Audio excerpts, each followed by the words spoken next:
22nd century discovery.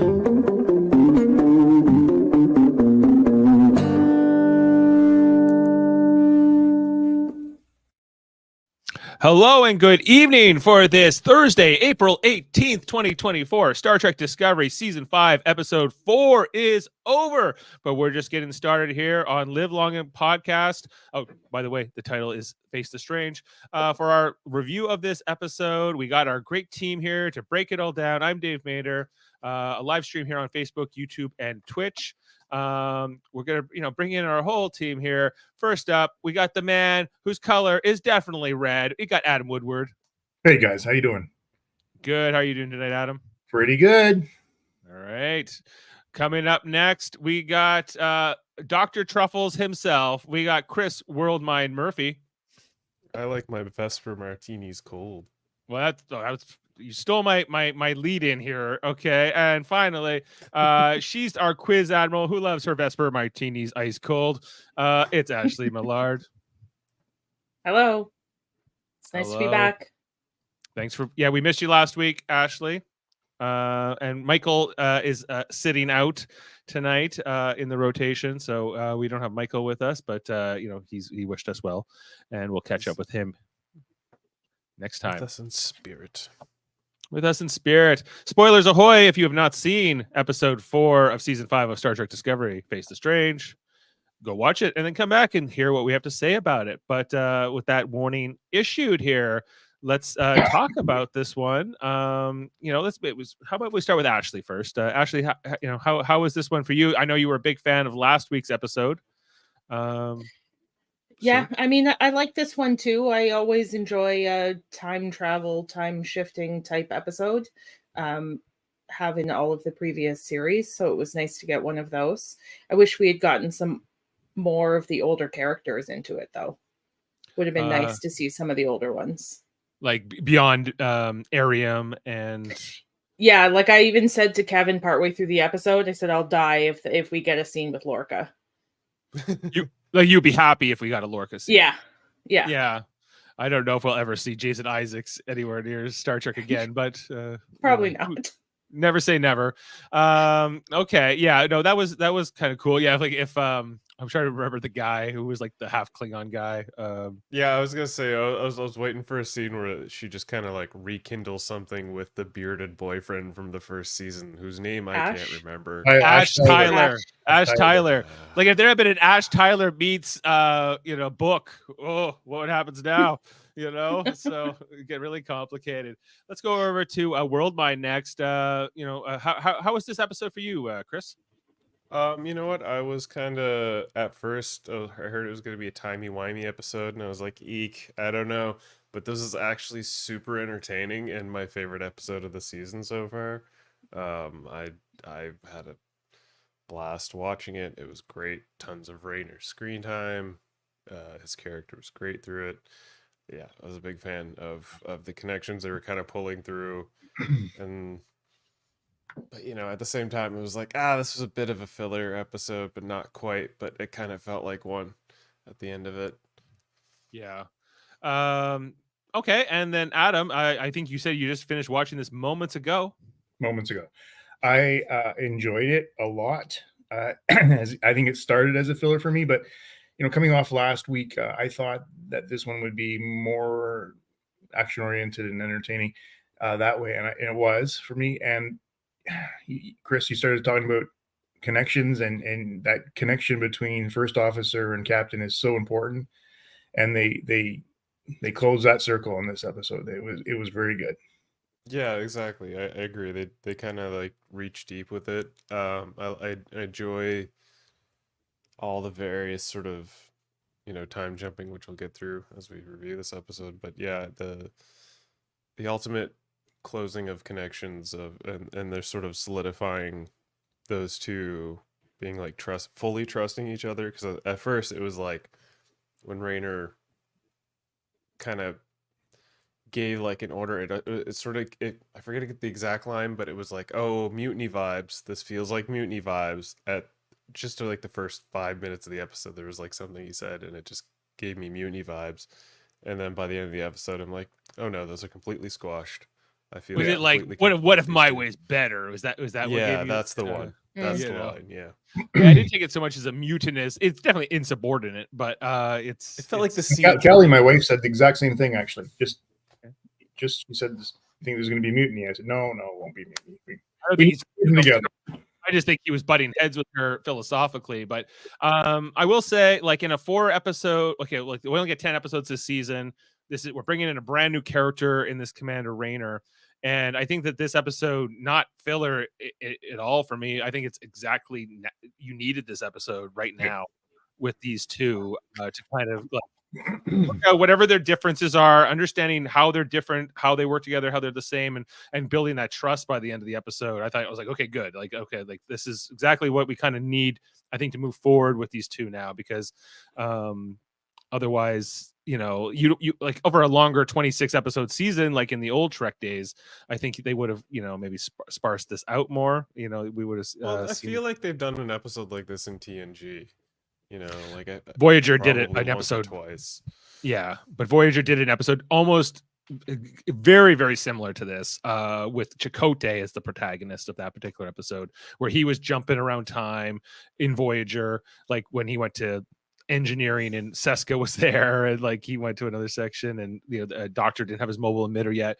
So it's I think they did that towards like the end of that show. So it's kind of a similar idea here of like kind of reliving the greatest hits of Discovery's previous seasons. But as some of us on this channel are very hard on Discovery, and tonight it took me back and going, man, I liked a lot of Discovery.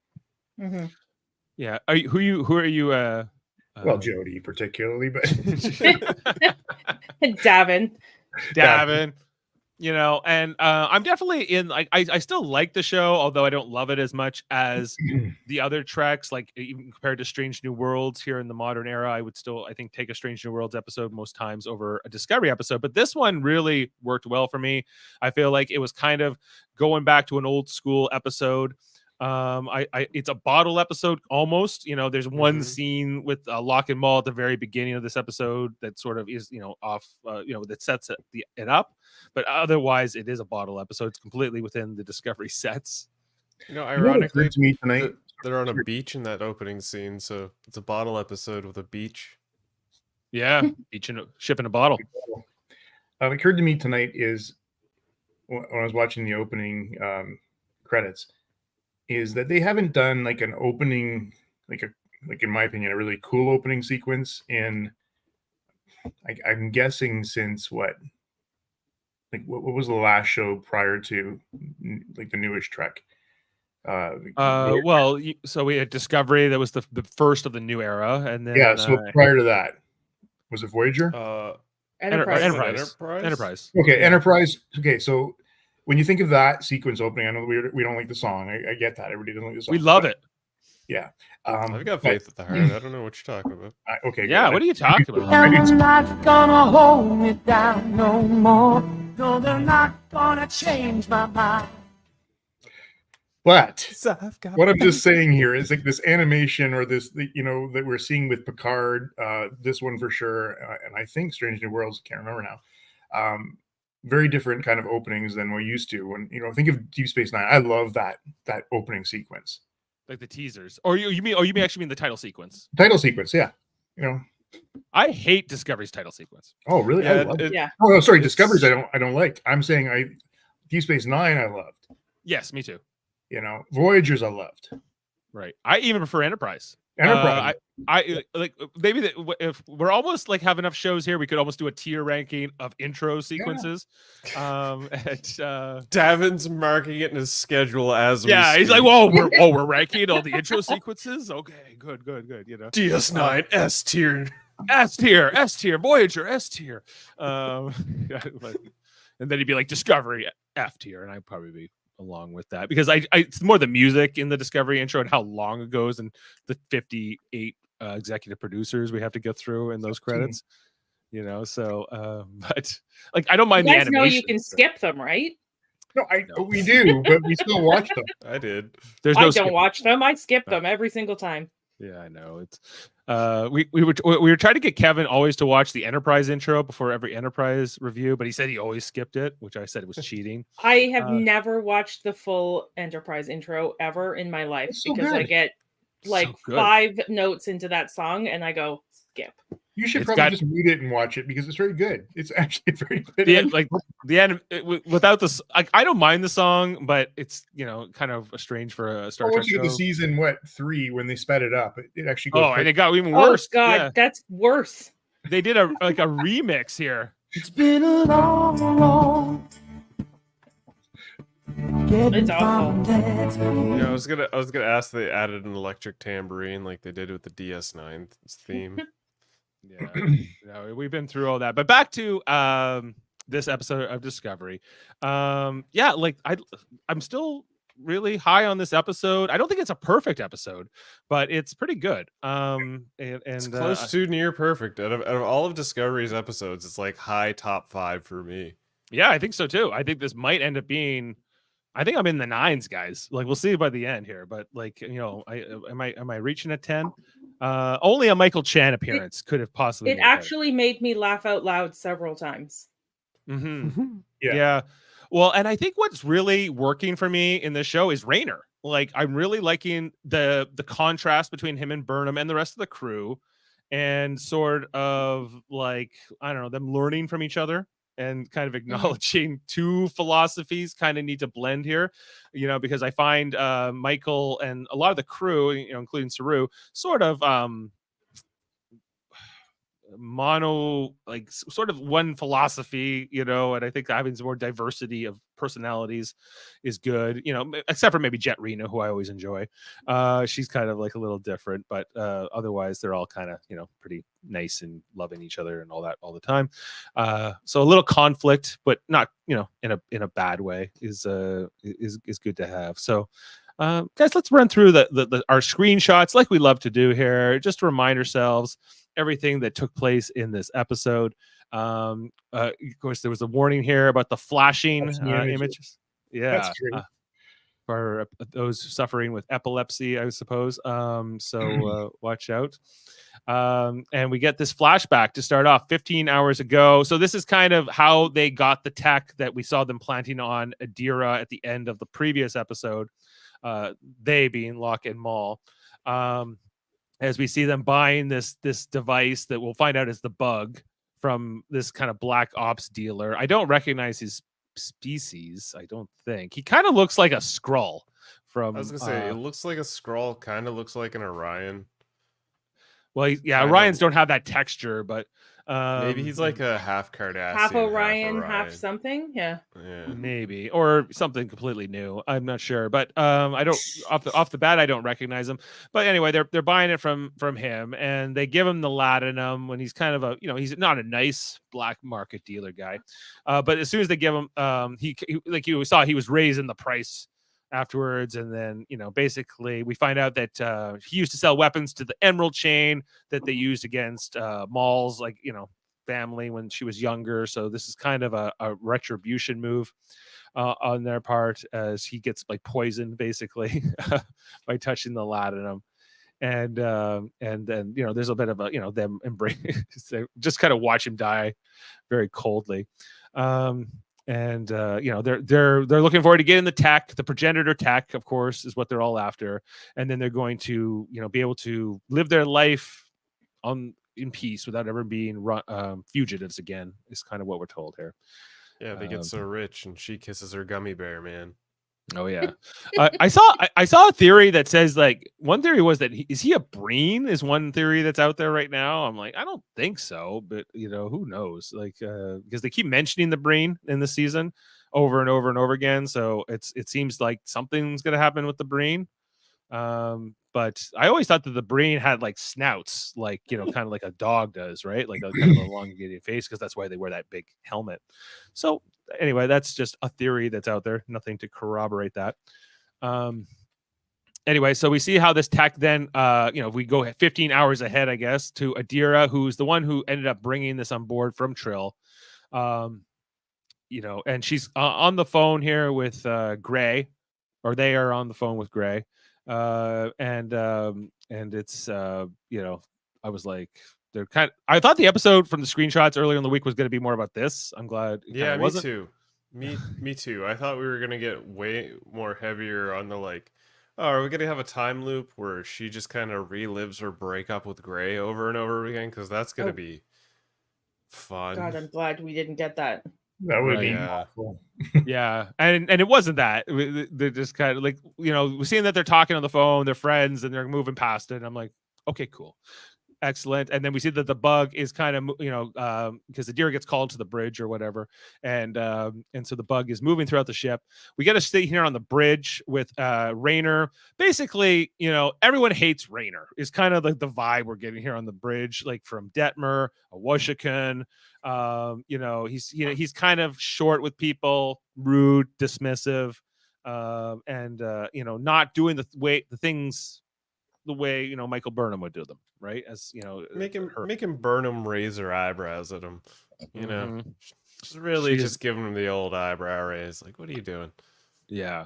Like I think is it Reese? He's like, I got an right. idea here, and he's like, you don't know if your ideas make sense. It's all speculative. And then We're is where here Michael about Burnham- facts. We're We're here about facts. Not speculation. So she wants to go see him in the ready room. Ironically, I this didn't ends like up. this. I want to speak on this. I wasn't a fan that they just teleported to the ready room. I kind of Why missed could the you- walk as well. I got to tell you, I feel the same on this. I think it's just too easy to move around the ship now. Yeah. Like, why couldn't we just walk the 10 feet? Why are we wasting energy to go boop boop and go like flash into the room? Like, I get it. I get lighting people walking and all that stuff is a difficult thing. But engineering But- to the bridge, no problem. That takes a little bit of time. This is like, a little short walk. I'm honestly good with. I'm good with it. I'd rather those nacelles be attached again if I had to make a trade, and so that's Ashley, how do you feel? I don't really care either. All right. Like it doesn't really bother me. Progresses the story faster. I get it, but like, I don't know. It doesn't seem practical. Well, you could also make the argument that like having transporters at all kind of like, like takes away from them flying shuttles and having longer conversations that way too and stuff. But, but this is okay. So anyway, so she's given Rayner a hard time in the ready room about, hey, like, this is not the way I do things. He says, you're a little too familiar. This crew's a little too familiar, a little too nice with each other. You're not focused enough. He gives her a little bit of his things, Spare me the I get you bullshit. Yeah, he doesn't want to hear it. He doesn't, because she was trying to like reach him, connect with him, and he's not having it. He's saying no time to be collaborative. There's no time to be collaborative. There's time to be decisive and disciplined. Right. And of course he's right, but of course, he's also not universally correct in that assessment. That there's more to it than that. And I think that Burnham understands that as well. This is my favorite. She's like, we saved the galaxy, guy, many times. Save the Federation, the galaxy. The galaxy, we've saved with our approach. So why don't you give it a shot here? Why don't you try to fit in here to the synergy of this corporate culture? But I also think that they're not. I mean, look, having been through a lot of leadership changes in my career, you got to give somebody who's new into it a chance, and they do bring new, and they do bring what they've experienced, and I think that we can't forget this guy was a captain. Like he had done something to achieve that level of success, and it's his style. It's a different style. That's all. And yes, they have their way, but a first officer, like we talked about it last week, Dave. A first officer is not meant to be all buddy with the crew. Right. Yeah. They can be a little bit more of an authoritarian figure. I also feel like a lot of what's talked about in this conflict, that Rayner comes from the period of the burn or the post the burn, where things were tougher, harder. But that's pretty recent. I know that the things have improved now with the Federation, but I feel like this is almost like an allegory of boomers against younger generations too, and like maybe the philosophies of I've certainly had a lot of people older than me being my boss throughout my career, and there was a different mentality for sure that you see than today. That's because a lot of it has kind of shifted. So I feel like that's kind of what's also being displayed here in a sort of an allegory. Yeah, Anyway. but here's my argument against it. A good manager doesn't come in hot. A good manager comes in, learns the new people he's working with, and tailors their approach to them. I don't disagree. I just don't know if it's always true, but You're going to have an easier time if you come in fresh and willing to listen. Right. Than just coming in hot and trying to change everything, and especially on in a team or a crew that is already working well together and succeeding. He's very Jellicoe-ish. Yeah, I guess if you're not down with the Jellicoe approach, you're not down with the Rayner approach. I guess either, right? Like this is not 4 shifts, Dave. We need 4 shifts right now.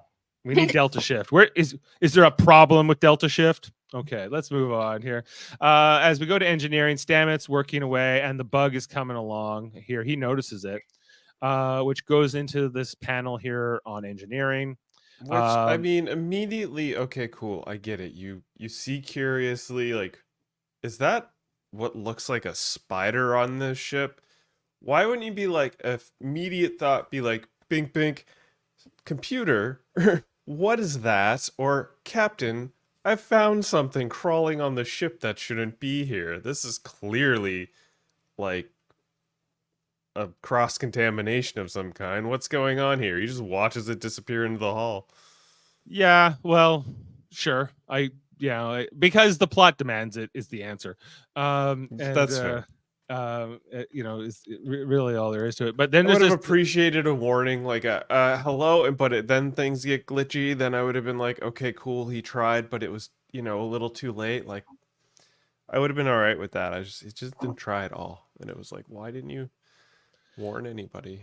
He's I don't know, you'd have to ask him. But anyway, so with Burnham, they back in the ready room talking to Rayner that there's this fluctuation, and they try to beam to the bridge. The moment they tried to beam to the bridge, I guess, is when this like bug temporal field thing activates, and it kind of screws it up and kind of displaces them sort of in time with the whole events. And this is their first jump. They're always ending up back in the ready room, so it's kind of specific to the ship. They try to go to the bridge because they can't beam anywhere. Like, they actually have to walk. So you guys got your walk from the ready room to the bridge like you wanted, just not in the order you wanted it. And we got the first glimpse of Saru down the ground, of course, in the pre 32nd century uniforms here, back in the 23rd century uniforms, as they were. This was the time, I guess, between season 2 and 3, when Discovery was headed through the wormhole and going to the future. The Red Angel, they're following the Red Angel, which is Michael, and she explains that here to Rayner, and that is our teaser for the episode. So I was like, Cold okay, open. That was our open. This episode was written by Sean Cochran, who I did look up. He also wrote that short Calypso. If you remember, that Discovery had a few shorts many years ago that came out. One with a tribble, and this was the one that was like about Discovery in the future when it was abandoned, and there was that's where I actually. I thought was one of my favorites. Yeah, I thought we were going to get there actually when they. Me too. Yeah, the whole scene where they were in the future, I was like, oh, is this when we saw Discovery in Calypso? And I thought because they were playing Que Sera, Doris Day, and if you remember, that was part of that episode as well. Yeah. So, but then they didn't do that. It was just kind of a possible future. But maybe we'll come back to that. But it was interesting that Sean Cochran wrote this and that. And Lee Rose is the director. So we come back to the bridge with Detmer's unconscious, but her eye is still open there. So it's kind of creepy. For the first 3 seasons, I exclusively called her Robot Eye. Now I kind of know her name, so it's better. I feel like they've done more with those characters in the last 3 seasons, but back then I was like, who is she again? Anyway, then they end up jumping back to the ready room here. Rayner and Burnham. They're kind of trying to figure out. They end up back here when Discovery was still being built, and we see it was actually built on the ground in San Francisco at the Academy. And we run into one of these engineers, the Starfleet Corps of Engineers, I guess a construction guy. What I liked about this was the interaction between like they didn't just try to hide, that they were in different time zones and you don't talk to anybody because you can screw everything up. Right. They were actually interacting. I like this a lot. Yeah. Oh, I didn't know the inspection was today. Surprise, yeah, I love this helmet here with like the Starfleet engineering symbol on the top of it. There's a nice little add-on they threw on here, I thought. And Rayner says something to him like, tell because he says don't go to deck 7. It's not quite ready. He's like, that's where we're starting. We're going to deck 7 first, and that's where we're going to tell your supervisors just to get rid of this guy. It's kind of funny. Burnham like the toes. They're figuring out, they're kind of piecing this together as they're going, figuring out, I think it's Rayner who figures out the time bug idea or like explains it to Burnham that it's a relic of the temporal wars, which we knew happened before the burn. We saw glimpses of that in Star Trek Voyager as well, and Enterprise about the temporal Cold War, and that it's a Krenim tech. They end up mentioning the Krenim from Voyager in this episode, that this bug is actually Delta Quadrant stuff. It was also really interesting to I mean, I don't know if it was that interesting, but it was interesting for me, is that Rayner wouldn't have recognized San Francisco. There's no connection for him at all with this. No, yeah. Like we don't even know if he's ever been to Earth at all. Right. Right. Because in his time, Starfleet headquarters has never been on Earth, Earth. Yeah, anyway, they have another jump here. They end up in the battle with Control back at the end of season 2 of Discovery. So, she's like, oh, that was a tough fight. Yeah, that was a tough fight. Yeah, I was like, remember when you said goodbye to Spock for like 30 minutes? Like, it was like, goodbye, Spock. Goodbye, Michael Burnham. And they went on and on and on. And I was just like, okay, just go to the future already. Anyways, so they mentioned Stamets. And they say that Stamets, because he's been infused with the tardigrade DNA, he's outside of time, so therefore this time jump isn't affecting him. He's jumping with them, but he's not like losing his memories each time. Okay, so don't you love how everything made sense? Yeah, this was not like I accept this. It was not convoluted. It was not contrived. It made sense. I was like, yeah, okay. And they were pretty consistent. Like I thought in general, the dialogue, how they went about solving like the science fiction of it all, I thought was consistent, much better than I've seen in past episodes of Discovery. Yeah. I mean, I think Chris, you asked a question before. It's like, well, why didn't they do it that way? Because that's the way it needed to be done. That was the script. I mean, a lot in this episode, they took a little further to make it more plausible, I think. Yeah, no, the moment they start getting into the timey-wimey stuff, all the writing started making sense, and it was like concise and tight and connected, and I was all aboard for it. It was just like those two little things in the beginning. I was like, why didn't they do this? But the moment they started going through this trip of like visiting or being placed in Discovery at certain points of time, I was like, okay, this is pretty awesome. I'm all aboard for this. I like to see how the moment they're on there, Burnham's starting to like track the time, and you think you don't quite get a sense of how long they're there for, but you do get an idea that they're there long enough. Like we see the Stamets scene, and they go back to these two. Before they went to Stamets, she just started doing the time tracking. By the time we go back to these two, they've been gone through a couple cycles, and they're like, this one's longer than the other ones. So you get that sort of my feeling by the end was that it was like 6 hours, because that's kind of what's explained to us, that that's how much time went. Well, yeah, in the end, it total was 6 hours, but like to them, it could be months. They're every time they go through a cycle, it's like progressively getting longer. So they've gone through a couple time jumps between the time of Stamets being in med bay and them going back to being like, how long? This one's going to be a little longer, so we've got so much time. So they're still piecing it together, trying to reach Stamets, and that's when they're like, hey, I think we're in a time zone where he should be in engineering.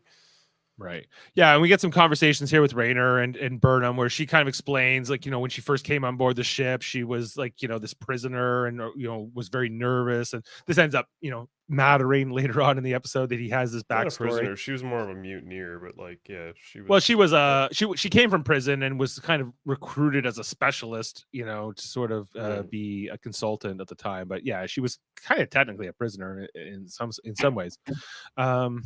Anyway, so they figure out they need to go to the quarters, and Michael Burnham uses her little code here to get in.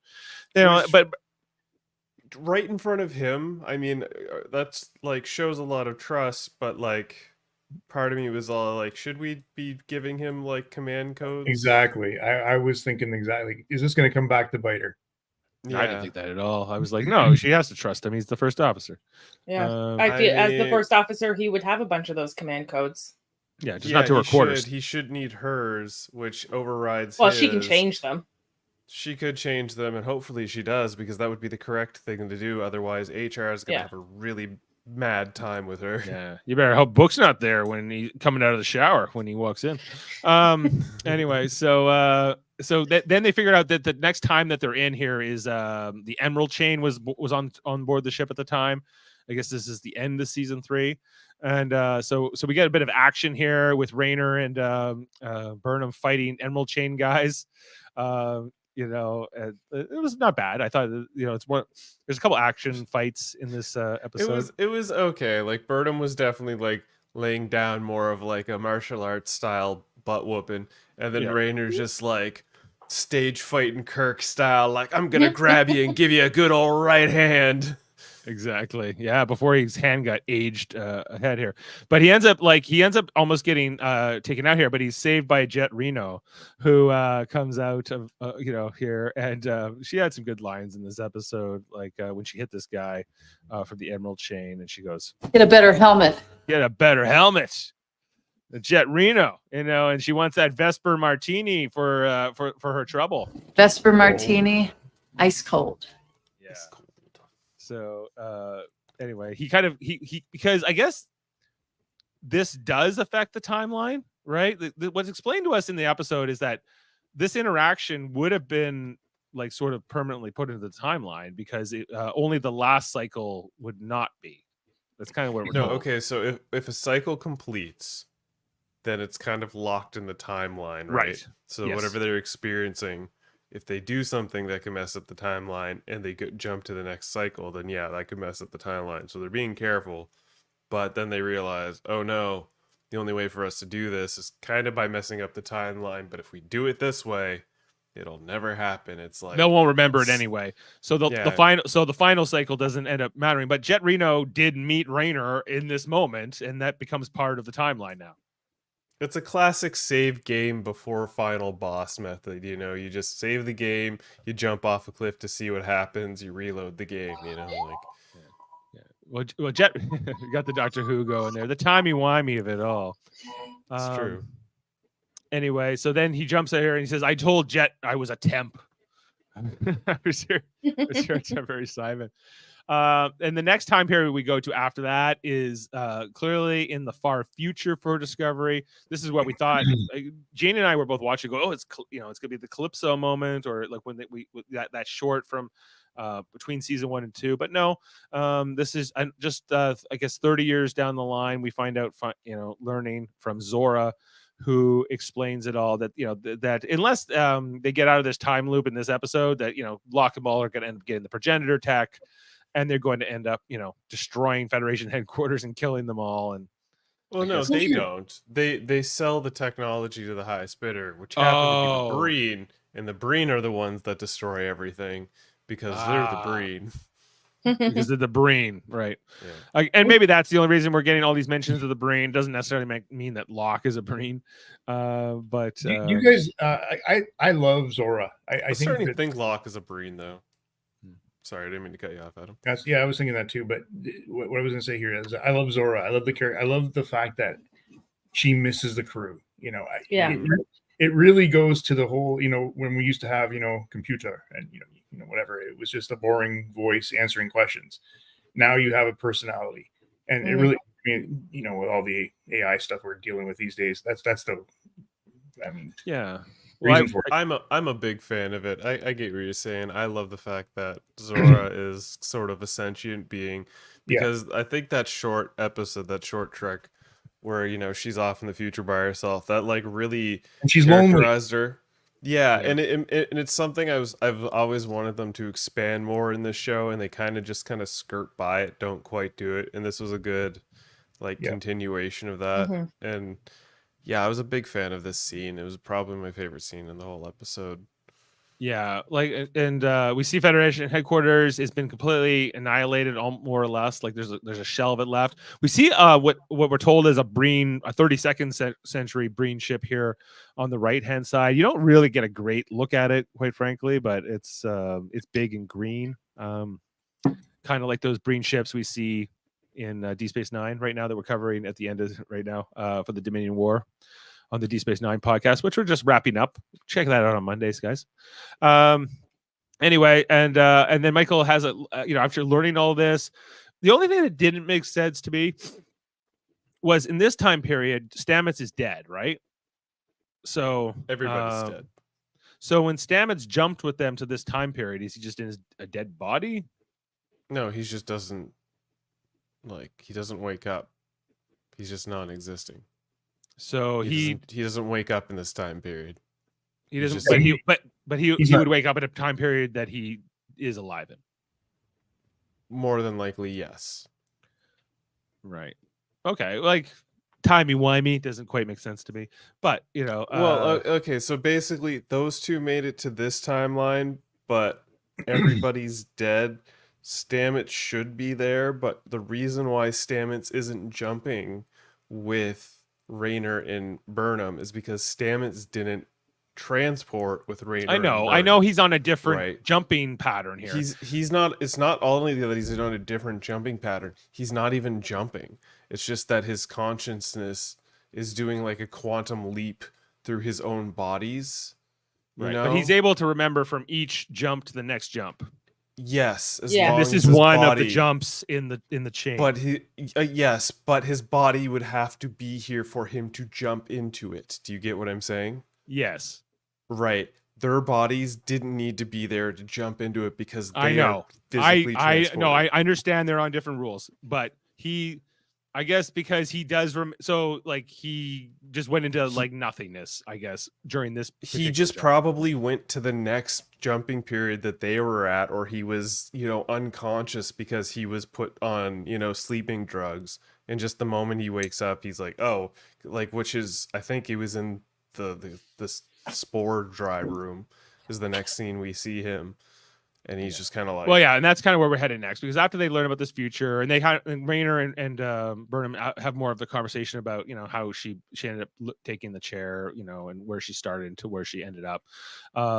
That's kind of talked about. So they figure out with Zora's help that they can predict when the jumps are going to happen and all this kind of stuff. So now they have some more information moving forward.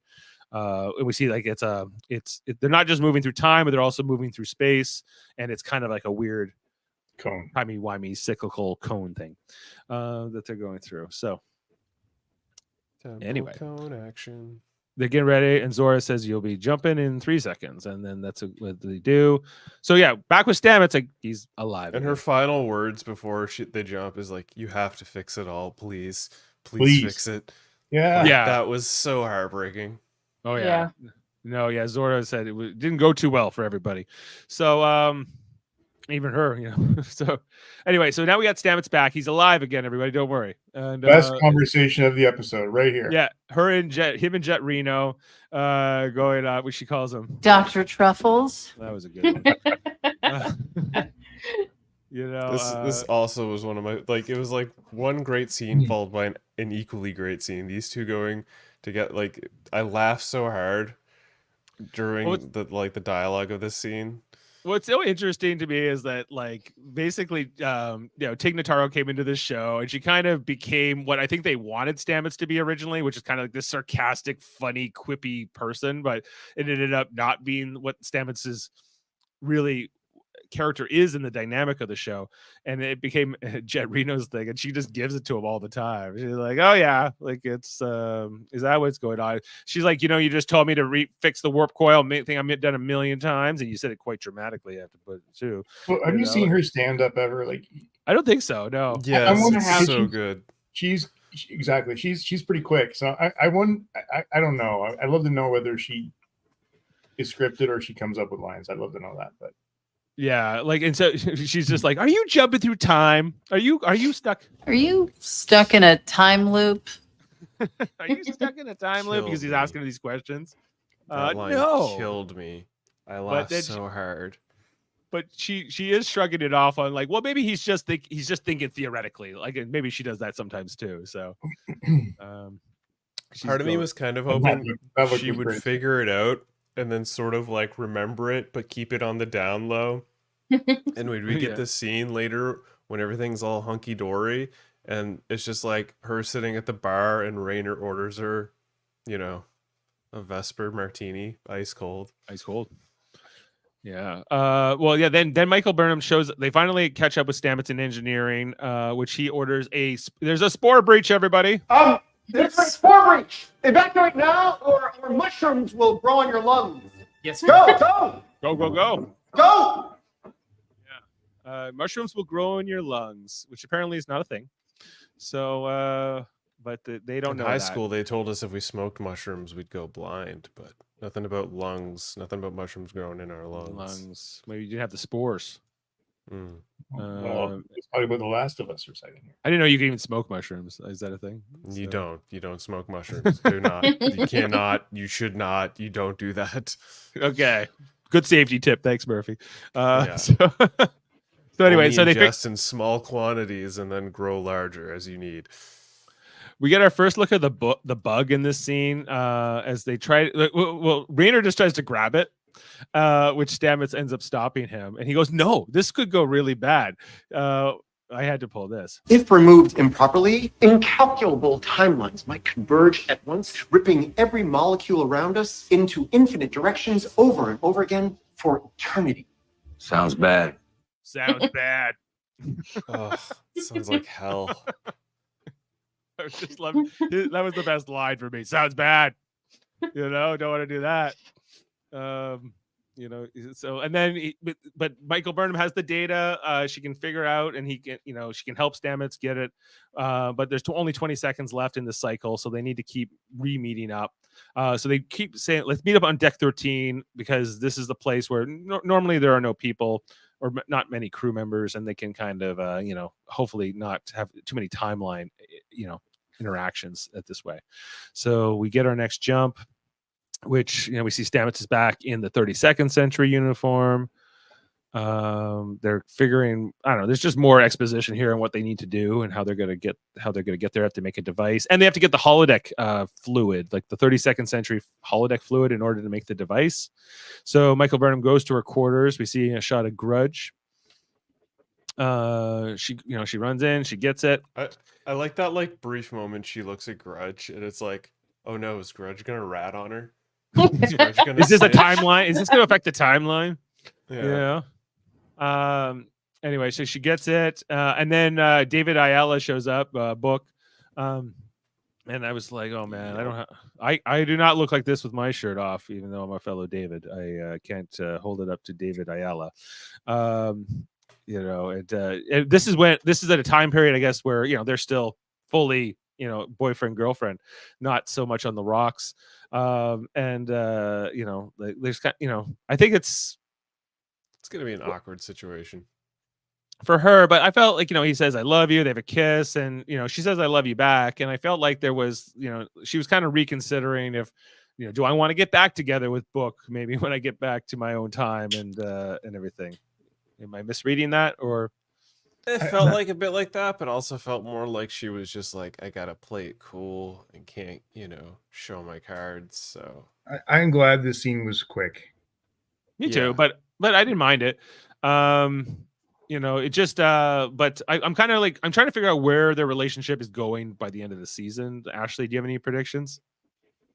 Oh, I think they'll get back together, and I don't think she was lying here or trying to play it cool or whatever. I think she does love him, but also is very mad at him and doesn't trust him. And you can feel all those things at once, and she's trying to work through that. But she does still love him. Okay, yeah, I agree. All right, and so she gets off there and she goes back to engineering. Oh yeah, there was another spore alert. Everyone out, and Stabbit says, "I'm No, just kind of surprised." I think he just comes in and he's just like, "Everybody get out! I'm really, really cranky." Oh, that comes later. That comes later. In the later scene. But this is the one where he's like, "Yeah, I told him another spore alert, and mushrooms would grow in their lungs, and that's not true." And he's kind of surprised nobody on his staff knows that. So, but it was working to his advantage. This ensign tries to walk in on them, and they're like, "Get out!" Ah! And she just like looks at it and turns around. It's hilarious. So they make their little device and they're about to use it, right? They try to get close enough, but there's a force field. Temporal force field. They figure out that anything that gets close to this is going to just disintegrate into dust, including organic. So it's not just a matter of going up and attaching the device to the bug, that they got to do something else. And this is where they come up with their theory that they need to go into warp, but then, break the warp bubble, which will protect them from relativity, and then the time machine can't keep up with it. But all this made sense to me. Like, I thought that all the techno babble, the science fiction of it was good and well explained, and it was you could follow it. And so yeah, they got to get to the bridge and go to warp. And because this particular cycle is the longest, it's probably the best one to do it. However, maybe a different time period would have worked better too. I don't know. You know what? Again, it's interesting when you think about how far they've come with explaining techno stuff. Yeah. Back in Next Gen, it was like Data, interpreting something for everybody so everybody got it. And back in the old original series, it was Spock doing that. Right. Or maybe it was McCoy. Well, you get both, right? You get like a Spock or a Data type who explained it in a very scientific way, and then there'd be a character like Scotty or Bones or somebody to kind of like, Are you saying Geordi? Right? Yeah. Or Geordi, who would explain it. Oh, even if you go back to like I think about Ghostbusters and like how Egon would explain things, and then you got Ray, who's kind of more like that middle ground, who can put it in more layman's terms. But in this series, we've got or in this episode particularly, we got three of them just talking it out. Well, right. And I think the fact that, Michael Burnham is a science officer by trade, so she's of course be able to keep up with it. But Rayner, I get the impression, is not a science officer originally, so he's like, "What's happening?" But he knows more about the science of things, I guess. No, more about like the burn and temporal Cold War and the temporal stuff. Yeah, he knows more about that.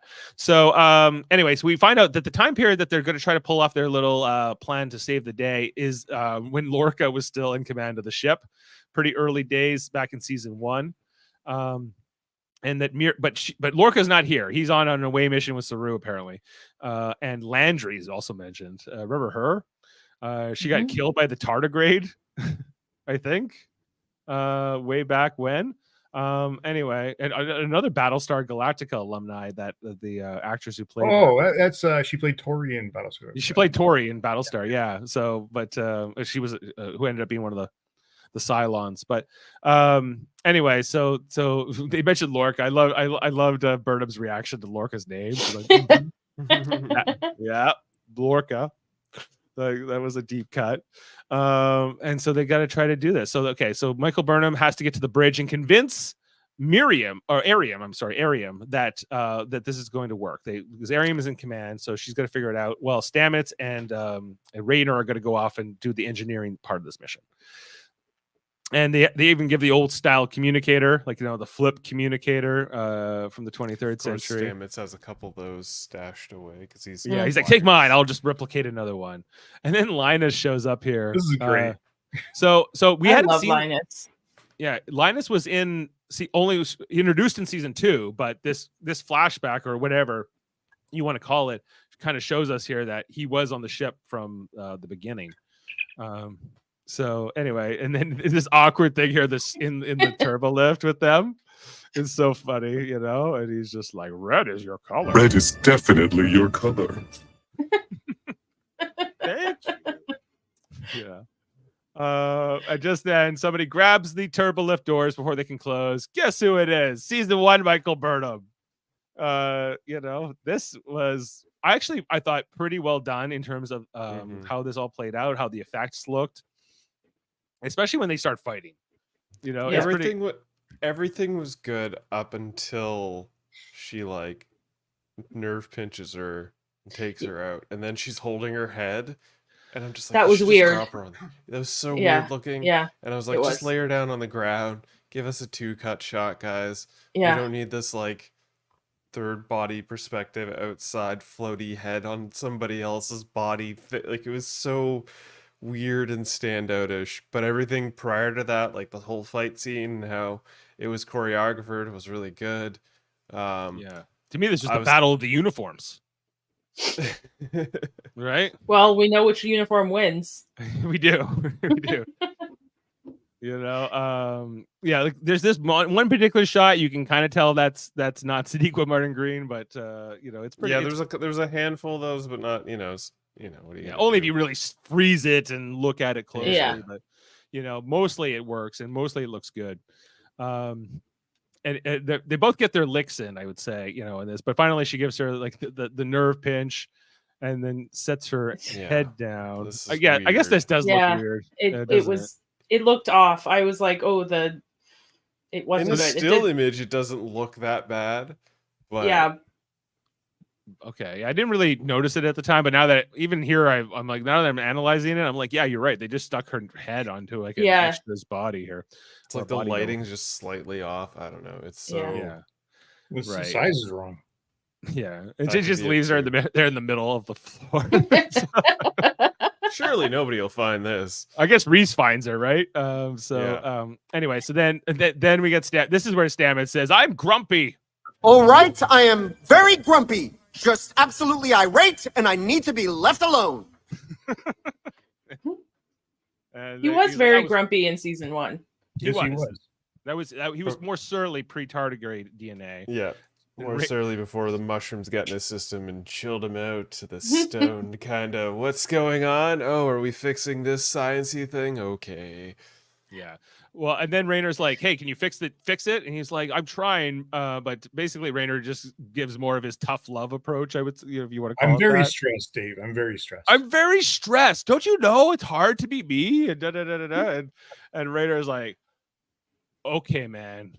So this is where I think he decides I'm going to try to do it Michael Burnham style. You know, like, "Hey, exactly. what's up? You know, do you like he's we'll do it together, man. We'll do it together. Do you mean to do something over here?" And he's learning to be a little bit more accommodating and collaborative, or whatever you want to say. And it works. And Stamets responds to it. And he's like, "Okay, is that what you need? Sure." And so he goes with it, right? It's almost as if it's human nature that we work better when we're encouraged rather than when we're beaten down. True, but I think that the counter to that is that right? you can sometimes, I guess, I don't disagree with encouragement and all those things, but you still have to accomplish the mission, no matter what. So it's it's just about how you're going to get there. So I don't know if there's room for radical thoughts like that in Starfleet, Ashley. I don't know. Anyway, so sorry, that was a positive view of the future. I don't think that's what Star Trek's about. I don't know. Definitely not. That's Maybe not the not. message at all. Maybe not. So anyway, Michael gets to the bridge, which they're all, of course, in their season 1 garb. They've done a pretty good job here with Tilly, making her look as she did then. There was 2 actresses who played Ariam. I'm not sure which one was back for this episode, and they even had that other guy, the old communications officer guy, who I forget his name, but he's here. They said his name in the scene too. I forget. Yeah, they say his name, but he's been gone for a while, right? They replaced him. But he came back for this. Anyways, of course, she's like, I'm from the future and I'm here to help, but they don't believe her, which, she kind of knew that she was going to run into this resistance because this is before, her redemption, and she got reinstated into Starfleet and all of that. This is what you learn here also is how soon after that mutiny this was. Like this is just weeks after. Yeah. Weeks after she came onto the ship. Yeah, Yes. but she came onto the ship 6 months after the mutiny.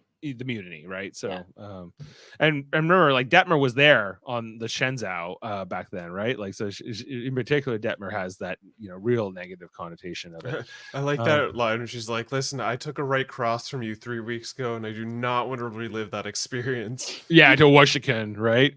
But she does this, like, she starts trying to convince them, like, I know this about you, I know that about you. You like to go to this particular deck and whatever.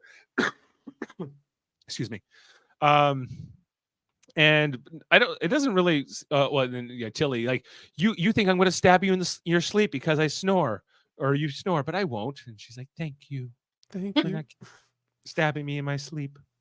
And then but Miriam will believe me, and then she kind of explains to Miriam that Miriam is it Miriam? Ariam? I'm sorry.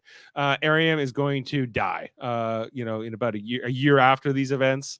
And this guy just pulls out the phaser. He's like, that's it. If you say she's gonna die one day, I'm gonna shoot you right now. I was like, that's a little dramatic. But anyway, so she explains that Ariam was the one who sacrificed herself to save them from control. It was it was a good death, an honorable death. An honorable death. And they're just like, no, I would sacrifice myself for everybody here. I would do that if the situation called for it. Wouldn't all of them? Generally that's the notion. You want everyone to do that. But would they all? That's really a question of personal humanity and survival. They all came. They all took the leap to come to most of these people on the bridge. They all took that leap to come to the 32nd century. They didn't know if they would survive. They didn't know if they would live. And so was this before or after them leaping to the 32nd century? Before. Right. So early this is before. well before. But the idea of but self-sacrifice and all that, in Starfleet. Well, yeah, generally yes. It's that's the going notion, but I'm in the belief that is also dependent on the person given the heat of the moment, right? And what are you giving up your life for or not, I guess, right? And so understanding that, sure, I agree with that. So but she that I'm assuming species of android, like, she's human. Oh, is she human? She's human. She's just augmented because she was in a horrible, like, shuttle accident, and her face was destroyed and stuff. So, I see. Okay, yeah, that's why she was just like a droid, kind of like Data, but not quite a synthoid. So it was she just has way more implants than like Detmer does. Like Detmer is also augmented, but not as extensively as Ariam is. So anyway, then we go back to engineering, where Stamets and Rayner are about to take out the bug, but guess who's here to spoil it all? Michael Burnham. First season Michael Burnham with her short hair, along with Reese, right? Back then. And I do like those, like, season 1 phasers. Those are some mean looking phasers. Anyway, and then we see that Discovery's here at Warp. So Burnham has convinced Ariam here, but now they have this whole thing down in engineering with Burnham and Reese. I didn't really understand why they just didn't get Ariam to order Burnham and Reese to stand down. Yeah, that was something that was standing out to me. I'm just like, why doesn't she just say stand down? Should they not listen? I thought of that too. I think it was because, honestly, direct line of sight, you need to see what's going on in the bridge. There wasn't that personal connection where you see Burnham really connecting with every with Ariam, and Ariam I don't have to convince. That's what Michael Burnham says. I don't have to convince the rest of you. I only have to convince Ariam because you all trust Ariam, right? So, but anyway, she's on the phone with. Also, I think it was part like Ariam doesn't quite know. Like Burnham's on the communicator with Stamets and Yeah, Raynor, and we're not quite sure what's being relayed to the rest of them either. Yeah, so. and even Ariam asked Burnham, is like, all right, we're ready when you call, and Burnham's like, just 1 second, there's a little thing. There's a little thing. We have to do a little thing. Snafu, you know. Right. Give us a minute. Give us a minute. So because Raynor wants Michael Burnham to come down and talk to herself, but she's like, we don't have time for that. It would take me too long to get there. You have to handle this, right? So first he talks This down. is when those transporters could work, Dave. This is one of those like, we don't need a walk all the way down there. You want that instantaneous transport. Anyway, so first he talks to Reese. He's like, you love that 30 seconds or that 23rd century Constitution design. It's a beauty ship. You know, gotta love them smooth curves, and I agree. Curves, I agree. It is a beautiful ship. He's like, it's right. He knows this about me. You know, they do have telepathy. It shows last week he was listening. It does show he was listening, although he clearly didn't care. He didn't mean he'd forget. He seems like he's always years. listening. Of course, the man listens. I'm still trying to figure out what species he is, but maybe it's a new species. They figured it out. It's forget. It's from. It looks Space like Nine. Oh, it looks so much like Ocampa ears, but who had pointed ears in Deep Space Nine? Well, anyway, I'll let you mull that over there. So he gets Reese to stand down, but Michael Burnham doesn't believe it. She's pointing her phaser, and then basically there's a call here where Stamets says we only have 30 seconds left before Kelleran. I'm sorry, Kelleran. What the hell's a Kelleran? Yeah, he's a Kelleran species. They were. Oh boy, what episode of Deep Space Nine did they appear? Sorry to cut you off. Well, now we need to know. Yeah, Kelleran were humanoid species native to the Alpha Quadrant. Deep Space Nine Armageddon game. Armageddon. Yeah, they're the ones with the top buns and weird ears. Game DS9 top. Those guys.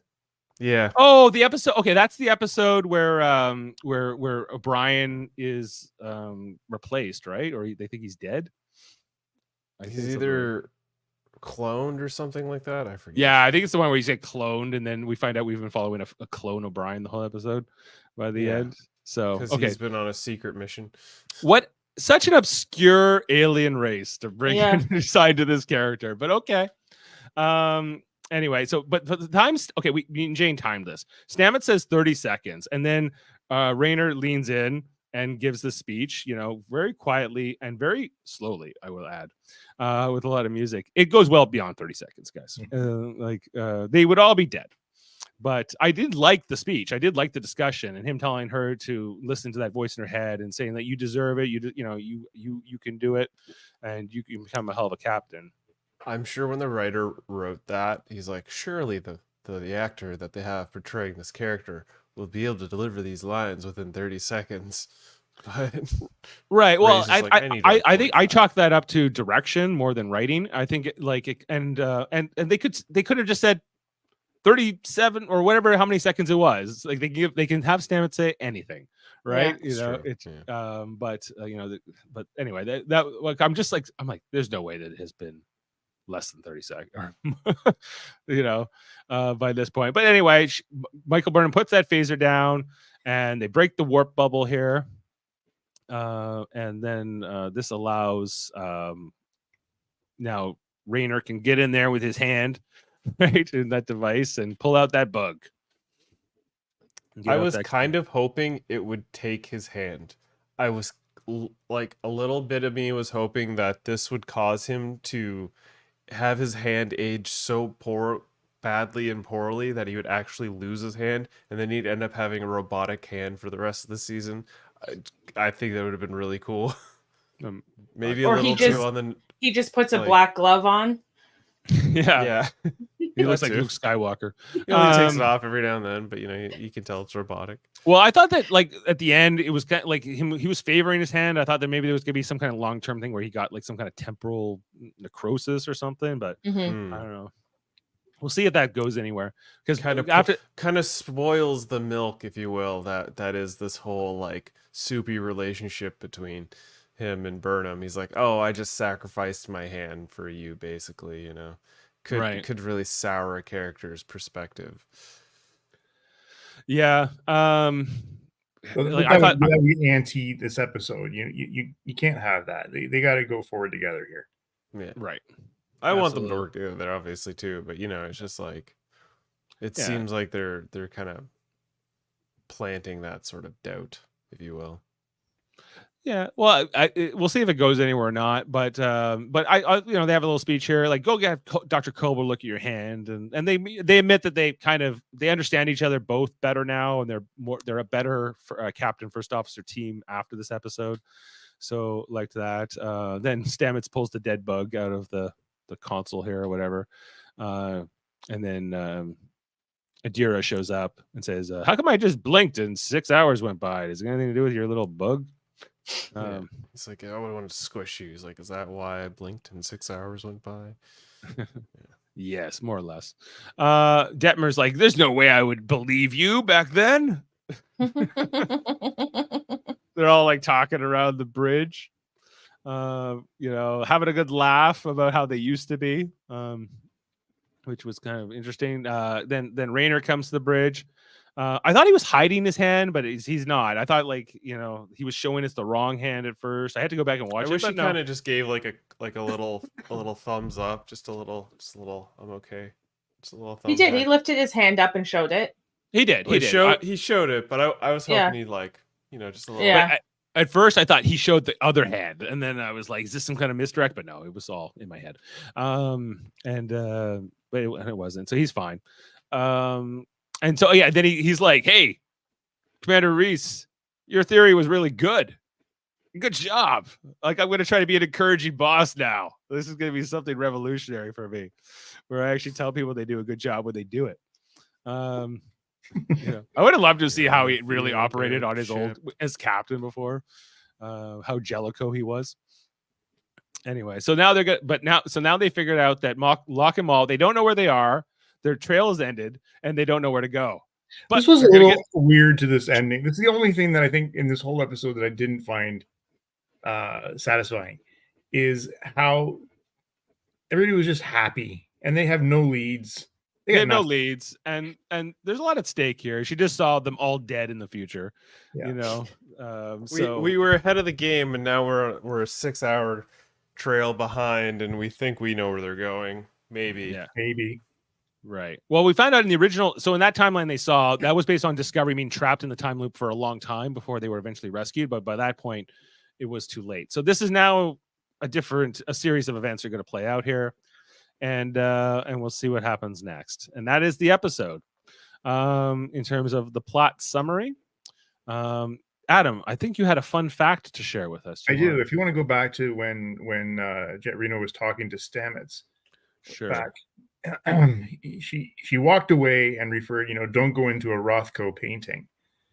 And I go, whoa, what's that about? So no idea who Rothko was. There's a guy named Mark Rothko who is closely identified with a New York school, a circle of painters that emerged during the 1940s. Rothko's work was characterized by rigorous attention to formal elements such as color, shape, balance, and depth, composition, and scale. But I like this part here, and this is probably the reference. Rothko paintings are characterized by expanding dimensions and an increasingly simplified use of form, brilliant hues, and broad, thin washes of color. His large floating rectangle color, which engulfs the spectator, he explored with rare mastery and nuances. So, interesting little reference. I had no idea what it meant when she said it. I was like, oh man, I'm sure that will. So did you know what a Rothko painting was before she said it? Yeah. No clue. No, I didn't know the artist's name, but I have seen the work. Well, once I saw it, I go, oh, okay, I get that now. And but again, this is the cool thing about this character is that she references things that you got to go look for. Yeah, absolutely. I'm just gonna see if we can maybe look at some of the images. I guess this is what a Rothko painting looks like. Okay, yep. Pretty much. Okay. I feel like I've seen this style. Yeah, and I didn't honestly, I've seen this stuff, but I had no idea it was from the 50s. Like this is, seems a little more advanced than that. But anyway, cool stuff. Dave, can I just share some stuff I just found on Sonequa Martin Green talking about this episode? Absolutely. Go ahead. So she was referring to this episode, jumping through these moments, reinforces that the journey with Raynor and herself, while making strong case for her style personality, involved leadership. Before they get thrown through time, Raynor viewed her familiarity with the crew as a weakness. By the journey's end, he had a much different perspective, as we discussed. Martin Green says getting to revisit some of Burnham's greatest hits with an outsider riding shotgun was an unexpected gift to this episode. And to quote her here, "Oh my goodness, I think they hit me with it just as we started shooting it." The actor says of being told on the premise of face the strange. "I like to know things ahead of time, not too far ahead, but sometime. So I knew it was coming, but man, I didn't know how fulfilling it was going to be until we were there." Sean Cochran wrote the script, and Lee Rose, one of our most beloved directors, directed the episode. And man, there was some visual components that we'd never seen before, with some of the elements from cinematography that we hadn't done before. Martin says the complexity of having season 1 Burnham go mano a mano with season 5 Burnham, even though we were doing the stunt choreography with Chris McGuire and his team, we were talking about how to mirror the movements of these two Burnhams because of their same person. But we also have to show how much Burnham has grown through the years. So it was, she certainly enjoyed it. I love that we were able to see the contrast and we were able to see the growth of the journey, because you sort of forgot about it when you go to present day Burnham. Right. Well, remember, like Michael Burnham, before she was the mutineer, was like an accomplished first officer in her own right, and had many, many years in Starfleet before that. So yeah. So for me, this episode was great. I think I again love this show more than most on this channel, and it brought me back to some of the best episodes I think I remember. And I really love the end of season 2, by the way. I still love it too. Well, I'm glad someone does. I also do, Adam. I'm with you. I loved season 2.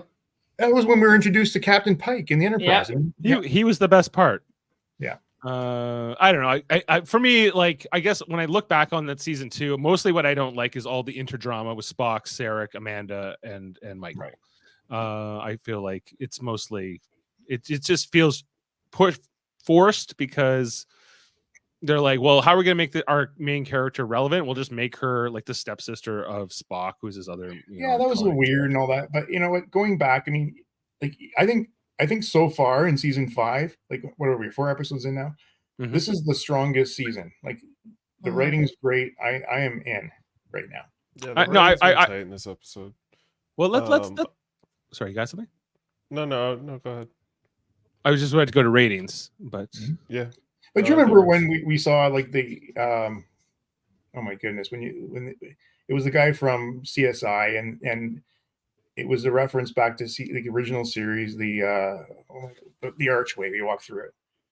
Like there was so many great things in Discovery. I think we should really break it down someday and just really. Well, when the show's over, we can do a retrospective too. So because there's some really horrible things, and I'll give you that.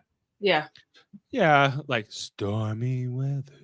Okay, comes to mind. Well, see, that's what I'm hoping we'll kind of get out of the season, is sort of the open threads of storylines they didn't quite close up on, because it almost seemingly they had no definitive direction with this show until they finally did have a definitive direction, and now they can sort of go back and touch upon the things.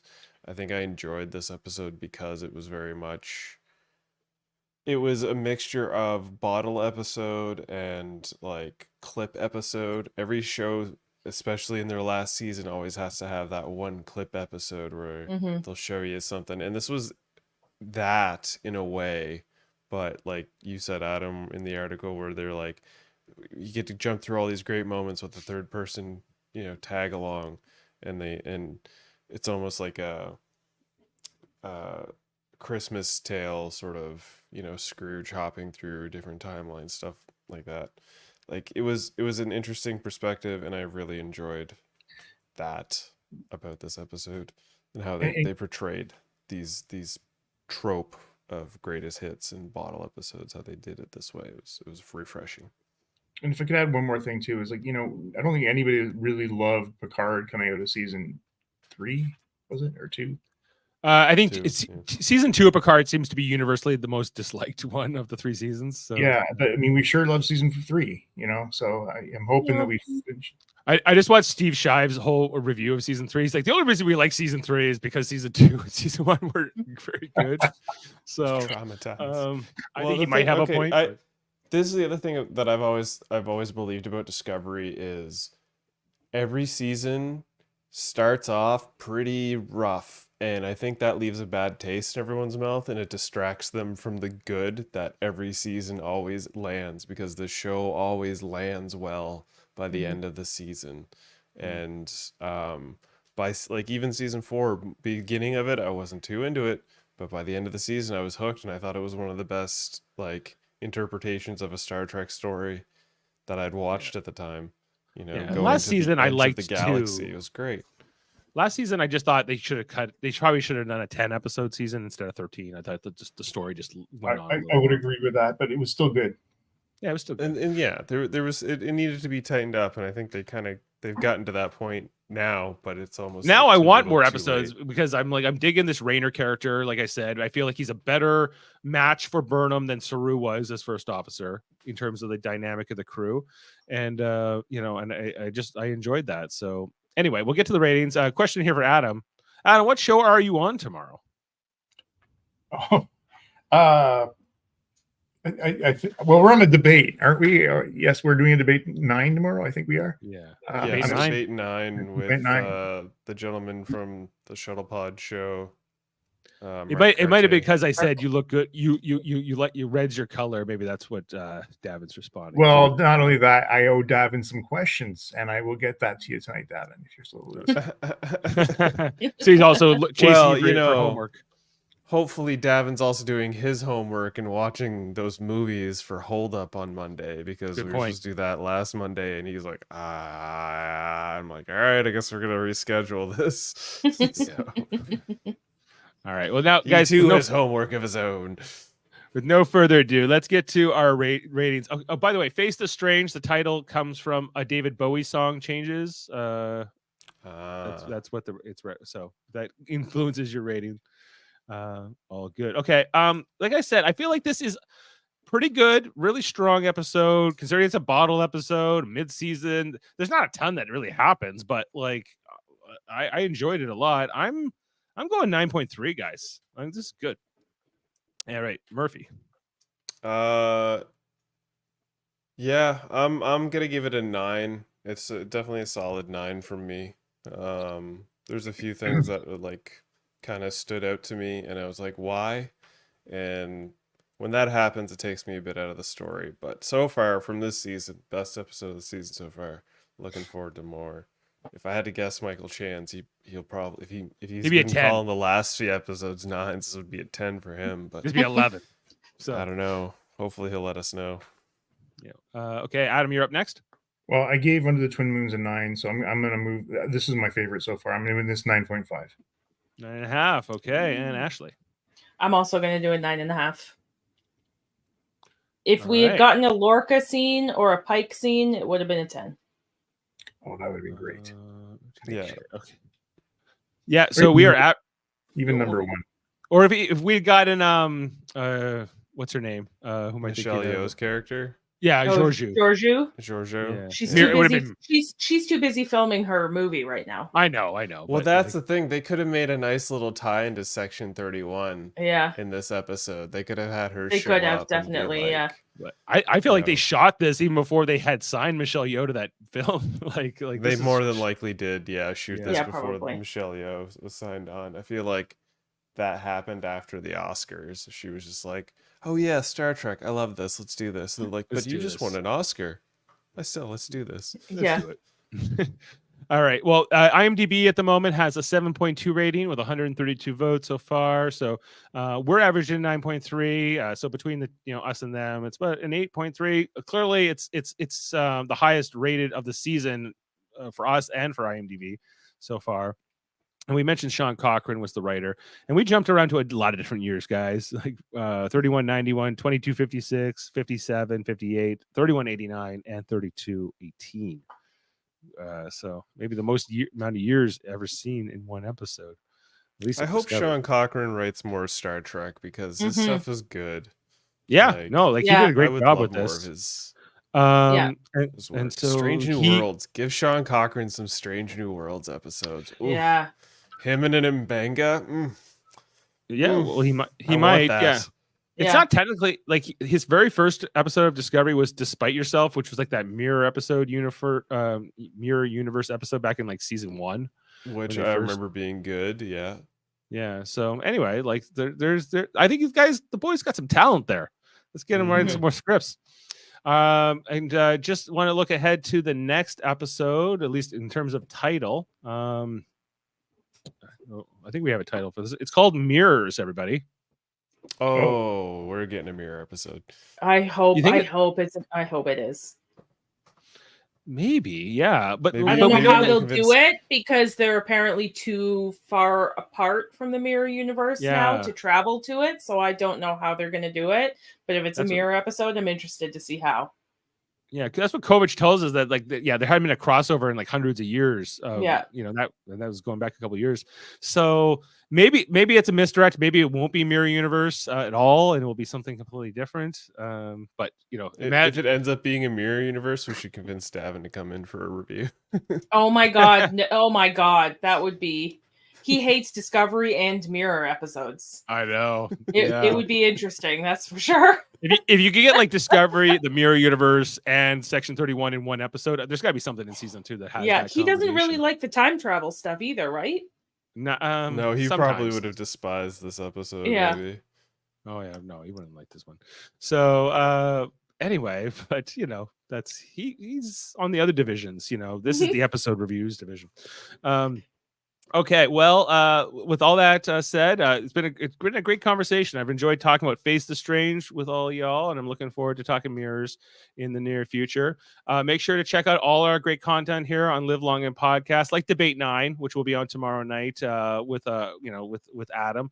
We got a great crew, many divisions, many different things like our quizzes and trivias and our radio theaters and the locutors of Trek and our episode and TV reviews. So check out all our great stuff here on Live Long and Podcast, as well as the United Federation of Podcasts, our sister podcasts like Hold Up, like we mentioned earlier, which they're coming soon with their is the bicycle movies you're doing.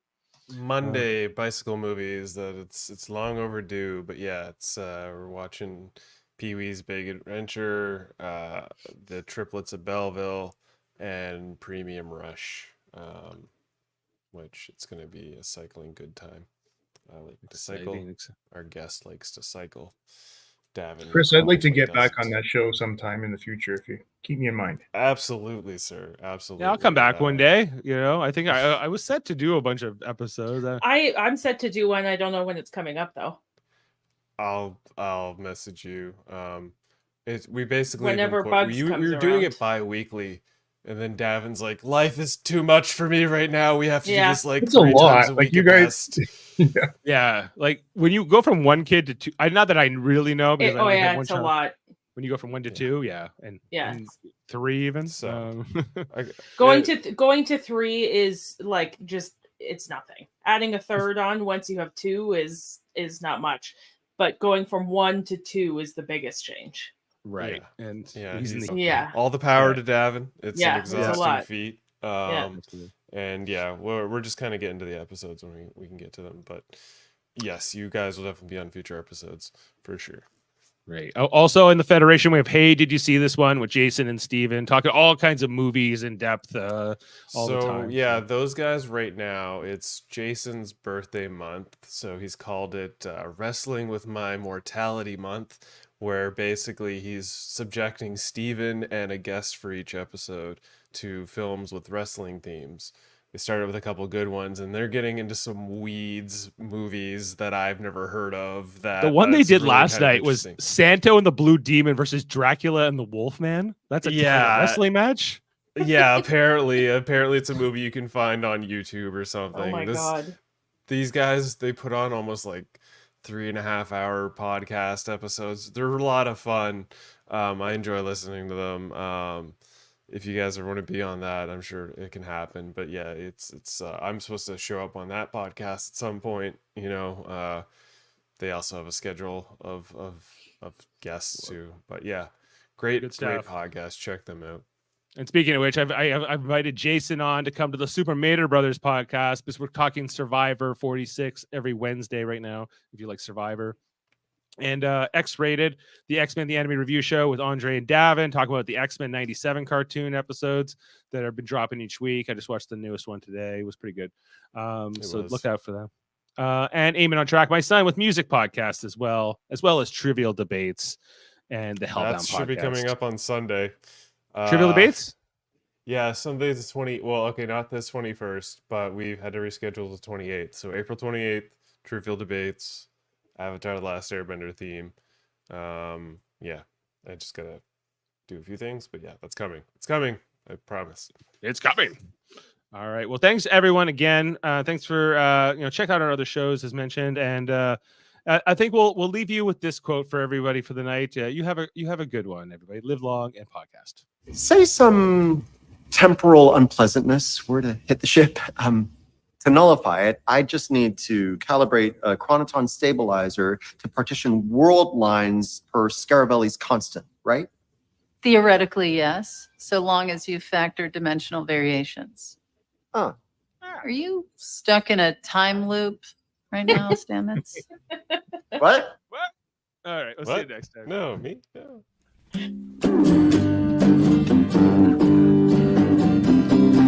Disco Discovery. Season 5 review. Discovery. Season 5 review. Discovery.